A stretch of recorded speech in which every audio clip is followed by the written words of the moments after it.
Hi all welcome back.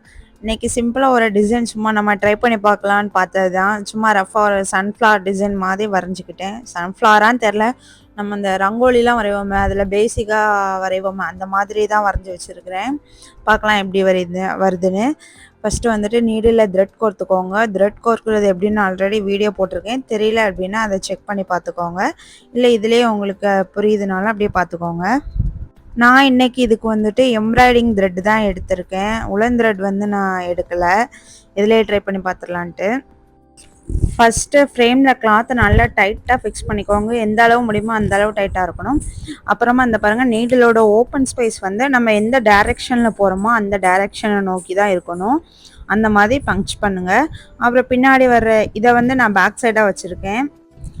அப்புறமா இந்த எக்ஸஸாக இருக்கிற த்ரெட்டு வந்து பேக் சைடு வரணும் அப்படின்னு நினைக்கிறீங்கன்னா இப்படி இழுத்து விட்டுக்கோங்க. இல்லை அப்படின்னா அது அப்படியே ஃப்ரண்ட் சைடு கூட இருக்கட்டும். நம்ம எந்த சைடு இருந்தாலுமே அதை கட் பண்ண தான் போகிறோம்.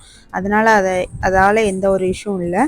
இப்போ பக்கத்துலேயே கிளாத்தை விட்டு நீடில் ரொம்ப தூக்காமல் அந்த மாதிரி ட்ராக் பண்ணி பக்கத்தில் பஞ்ச் பண்ணுங்கள். ரொம்ப பொறுமையாக ஸ்லோவாக பண்ணுங்கள். ஸ்டார்டிங்கில் பொறுமையாக பண்ணுங்கள். அப்புறம் போக போக உங்களுக்கே அந்த ஸ்பீடும் வந்துடும். அந்த இது எப்படி அது ஒர்க் ஆகுதுன்றது உங்களுக்கு ஆட்டோமேட்டிக்காக புரிய ஆரம்பிச்சிடும்.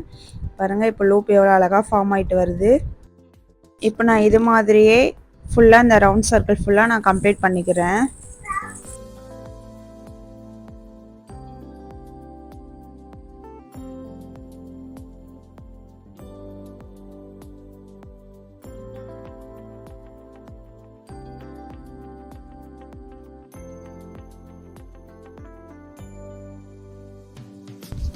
பாருங்கள், இப்போ ஃபுல்லாக நான் கம்ப்ளீட் பண்ணிட்டேன்.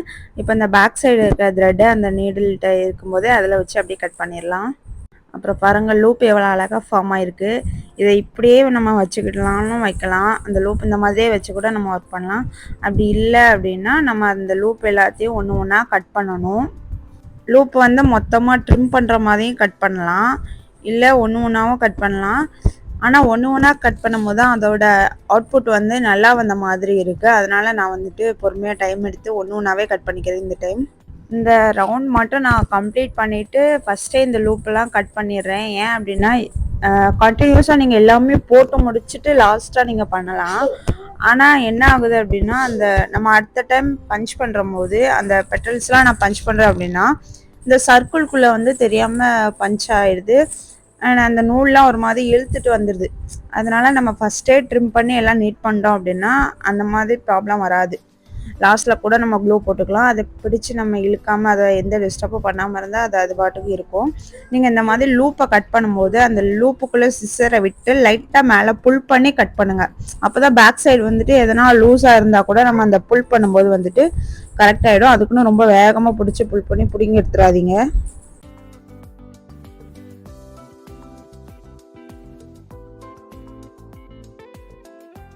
லூப் எல்லாம் கட் பண்ணதுக்கப்புறம் அதில் டஸ்ட்லாம் இருக்கும். அந்த மேலே நூல் லைட்டாக பிறந்துட்டு இருக்கும். அதெல்லாம் நம்ம ப்ரெஷ்ஷால் க்ளீன் பண்ணால் தான் நல்லா நீட்டாக வெளியே வரும். அந்த மாதிரி ப்ரெஷ்ஷால் ஃபஸ்ட் வந்து க்ளீன் பண்ணி எடுத்துக்கோங்க. அப்புறம் அந்த லூப் கட் பண்ணதெல்லாம் கொஞ்சம் அன்ஈவனாக தெரியும். அது எல்லாமே ஈவனாக தெரிகிற மாதிரி நல்லா அழகாக கட் பண்ணி விட்டுருங்க. ஒன் போல் ஈவனாக கட் பண்ணியிருக்கேன். அதுக்கப்புறம் இந்த கார்னர் எல்லாமே எக்ஸஸ் எல்லாம் கட் பண்ணுங்கள். அப்போ தான் அந்த ரவுண்ட் ஷேப் வந்து நமக்கு ரவுண்ட் ஷேப் மாதிரி தெரியும்.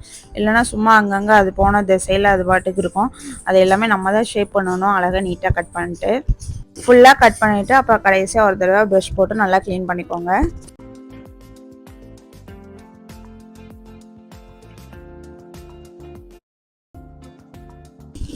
அப்புறம் பெட்டல்ஸ் ஸ்டார்ட் பண்ணலாம். இதுக்கு நான் எல்லோ கலர் சூஸ் பண்ணியிருக்கேன். சன்ஃப்ளவர் மாதிரி நினச்சி தான் நான் பண்ணிகிட்ருக்கேன். இதுக்கும் நான் எம்ப்ராய்டிங் த்ரெட் தான் எடுத்துருக்கேன்.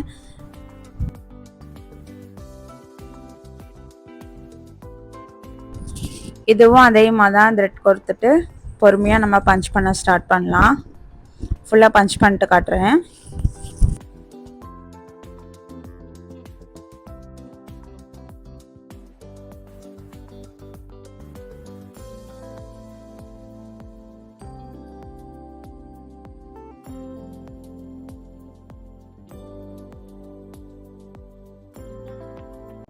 இப்போ பாருங்கள், ஓரளவு கம்ப்ளீட் பண்ணுற அளவு வந்துட்டேன். இந்த ஸ்டேஜில் வந்துட்டு எனக்கு பஞ்ச் பண்ணும்போது ஆல்ரெடி பஞ்ச் பண்ணி அந்த லூப் ஃபார்ம் ஆயிருக்குமே அதுக்குள்ளே போயிட்டு நான் இப்போ பஞ்ச் பண்ணுறது வந்து சிக்குது. இந்த மாதிரி ப்ராப்ளத்துக்காக தான் நான் அந்த ரவுண்டை வந்துட்டு ஃபஸ்ட்டே நான் ட்ரிம் பண்ணேன்.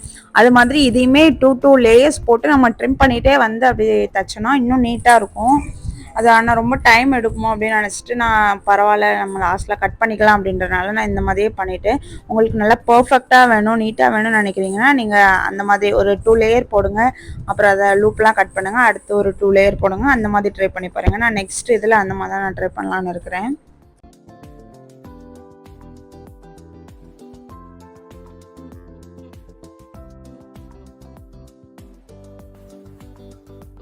இப்போ பாருங்க அழகா கம்ப்ளீட் பண்ணியாச்சு. இதான் நான் பேக் சைடாக வைக்க போகிறேன். ஆனால் இதுவே அழகாக இருக்குது. எனக்கு இதை ஃப்ரண்ட் சைடாக வைக்கலாமா இல்லை லூப் சைடு ஃப்ரண்ட்டாக வைக்கலாமான்னு எனக்கே டவுட்டாக இருக்குது. ஏன்னா ரெண்டுமே பார்க்குறதுக்கு அவ்வளோ அழகாக இருக்குது. இந்த கலர் காம்பினேஷன் அதுவும் இந்த க்ரீன் மேலே தெரியறதுனால நல்லா பிரைட்டாக அழகாக இருக்குது. சரி நம்ம லூப்பையே நம்ம ஃப்ரண்ட்டாக வச்சுக்கலாம். ஏன்னா அதான் நம்ம கட் பண்ணிலாம் வச்சுருக்கோம். இது மாதிரி ஃபுல்லாக எல்லா பெட்டல்ஸையும் நான் போட்டு எடுத்துக்கிறேன். இப்போ பாருங்க ஃபுல்லாக கம்ப்ளீட் பண்ணியாச்சு. எவ்வளோ அழகாக வந்திருக்கு. பேக் சைடும் அழகாக இருக்குது, ஃப்ரண்ட் சைடும் அழகாக இருக்குது. உண்மையாகவே எனக்கு எதை வந்து ஃப்ரண்ட்டாக வைக்க எதை வந்து எனக்கு பேக்காக வைக்கிறதுனே தெரியல. சரி பார்க்கலாம். இப்போ இந்த லூப் எல்லாத்தையுமே இந்த லூப்பையும் நான் ஒன்று ஒன்றா கட் பண்ண போகிறேன். இவ்வளோ லூப் இருக்குது. எப்படியும் எனக்கு ரொம்ப நேரம் ஆகும். பொறுமையாக உட்காந்து நான் கட் பண்ண போகிறேன். ஃப்ரேமில் இருந்து கழட்டிட்டு நம்ம கட் பண்ணோன்னா ஈஸியாக இருக்கும். அந்த லூப்லாம் மடித்து வச்சு கட் பண்ணுறதுக்கு. மொத்தமாக நம்ம ட்ரிம் பண்ண வேணாம். அந்த மாதிரி கட் பண்ணி எடுத்துகிட்டு பார்க்கலாம்.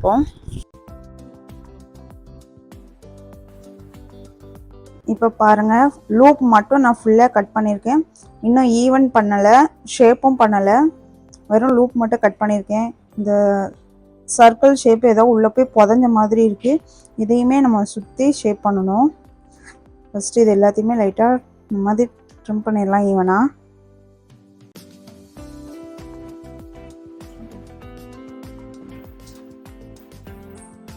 சைடெல்லாம் வந்துட்டு நமக்கு ஷேப்பாக வரணும் அப்படின்னா கிளாத்தை இந்த மாதிரி லைட்டாக ஃபோல்ட் பண்ணிக்கோங்க. அந்த கார்னர் சைடு இந்த சிசரை பிளேடோட இந்த சிசர் சைடு வந்து இப்படி வச்சிங்கன்னா அந்த எக்ஸஸ் ஆட்டோமேட்டிக்காக இதில் வெளியே தெரியுதா, அதை அப்படியே ட்ரிம் பண்ணுங்கள்.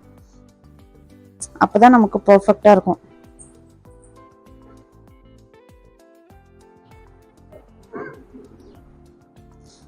பாருங்க இந்த மாதிரி தான் நான் இப்போ எல்லாத்தையும் பண்ண போகிறேன். அது மாதிரி இங்கேயும் அப்படி தான்.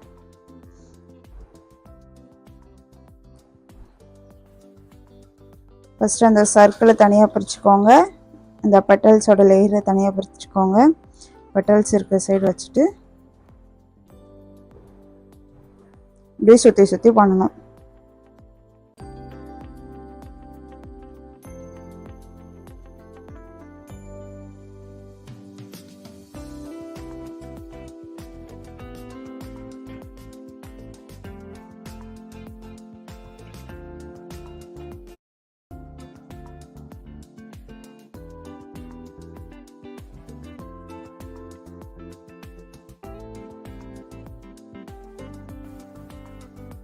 இப்போ பாருங்கள் நான் ஓரளவு எல்லாம் ஷேப் பண்ணி ட்ரிம் பண்ணி வச்சுருக்கேன்.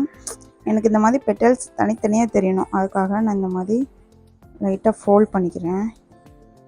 ஃபோல்ட் பண்ணிவிட்டு அந்த இடத்துல ஸ்ட்ரெயிட்டாக அந்த மாதிரி ஒரு கட்டு. அந்த இடத்துல கொஞ்சம் அதிகமாக நம்ம மற்ற இடத்தெல்லாம் விட இந்த இடத்துல கொஞ்சம் எக்ஸஸாக எடுக்கிறோம். அப்போ இந்த இடம் கொஞ்சம் பள்ளமாகிடும். எப்படி இருக்குன்னு பார்க்கலாம். No difference.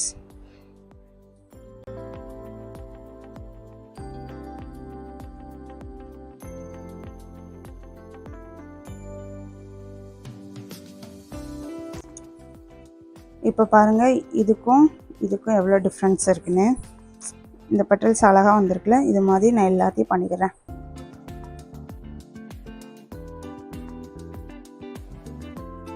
இப்போ பாருங்கள் நான் எல்லாமே நல்லா அழகாக நீட்டாக ஷேப் பண்ணிட்டேன்.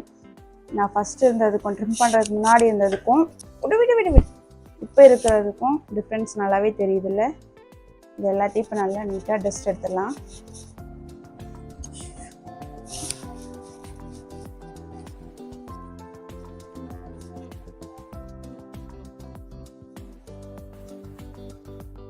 பாருங்கள் அழகாக வந்திருக்குல்ல. முன்னைக்கு நம்ம இப்போ கொஞ்சம் இம்ப்ரூவ் ஆகிருக்கோன்னு நினைக்கிறேன்.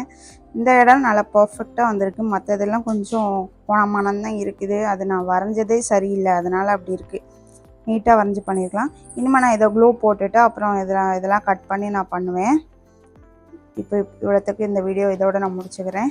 இது உங்களுக்கு பார்க்க எப்படி இருக்குது சொல்லுங்கள். பிடிச்சிருந்துச்சுன்னா இந்த வீடியோக்கு ஒரு லைக் பண்ணிட்டு நம்ம சேனலை சப்ஸ்கிரைப் பண்ணிக்கோங்க. இது மாதிரி வீடியோஸ் நிறையா பார்க்கலாம். Tata, bye bye.